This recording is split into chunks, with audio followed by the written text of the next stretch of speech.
Now, to look at the lifetimes and legacy of the former Kenyan president is Bobby Mkangi. He is a legal consultant, a public governance and human rights activist. Thank you very much for joining us in NC Continental Prime. Some political analysts have attributed Kenya's economic growth to late President Kibaki's prudence and the structure he laid down. Do you agree with this line of thought? Well, the facts do prove that. When Kibaki came into power in 2002, our annual budget estimates were at around 321 billion Kenya shillings. By the time he left, it was at 1.2 trillion Kenya shillings. Actually a surplus budget, and also remembering that he is the one and his team who carved out the economic recovery plan, which eventually morphed into the Vision 2030, which has been guiding Kenya's social, economic, and political growth. So to that extent, the fact that he picked up economy, which was dragging its feet on the floor of Kenyans' livelihood, and left it, flying really high.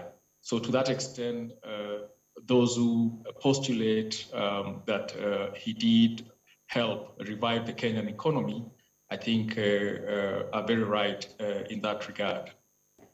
Political observers are also arguing that President Kibaki's political years were untainted, despite the post-election violence in 2007, in which at least 1,000 people, I beg your pardon, were killed. What's your take on this? Yes, I think that's one of the things that we'll forever remember the late president, retired President Mwai Kibaki.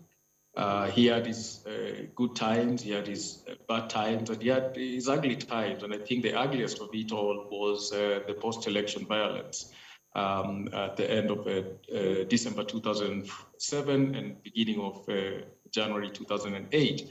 And this was caused by the fact that he was announced winner of the president elections that ran in December 2007. And it was when he was sworn in, at dusk, actually pretty much at night, that this triggered the then violence, which almost took Kenya into civil war. So that, and the fact that because he was very much to be seen as a reformist president, having taken over from Daniel Arap Moi, whose regime was seen to be oppressive, which contributed to the downturn and despair of Kenyans because of a rundown economy, human rights abuses, and all manner of things. So Kibaki was seen to be a savior, but he also came in and unfortunately did preside over, runaway corruption.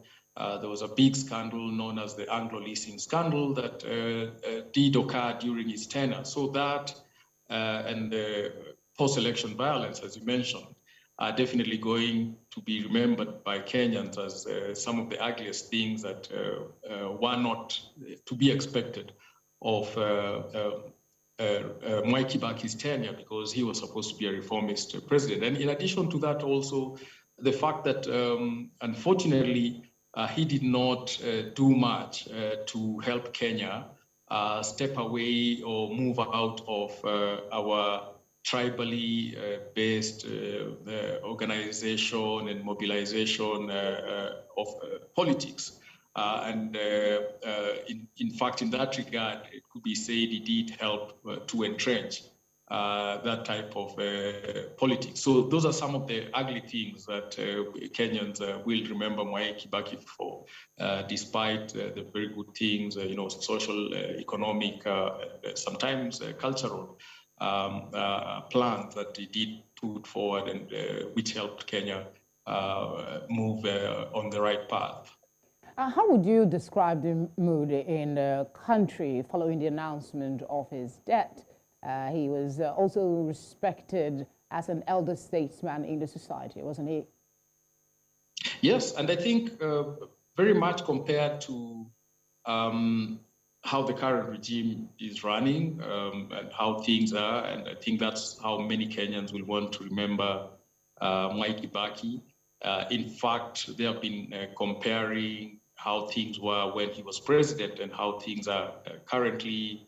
The economy is down, in the drain as it right now, and so many people are complaining that Kibaki did leave us with a surplus budget. Now we have runaway debt. When people look at issues to do with human rights, when you look at the Constitution, implementation of the Constitution, one of the things that many people are not talking about, but the fact that in as much as it came off the post-election violence, but Mwai Kibaki as president did preside over and give his energies behind the promulgation of Kenya's constitution in 2010.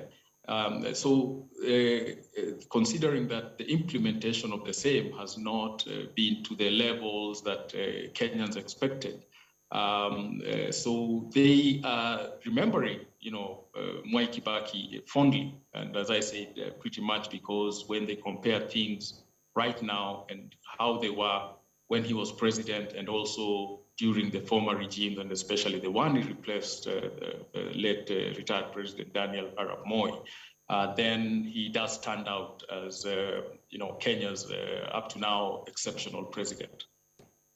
I'm afraid we'll have to leave it there. He was indeed a great man. Thank you very much, Bobby, for speaking with us.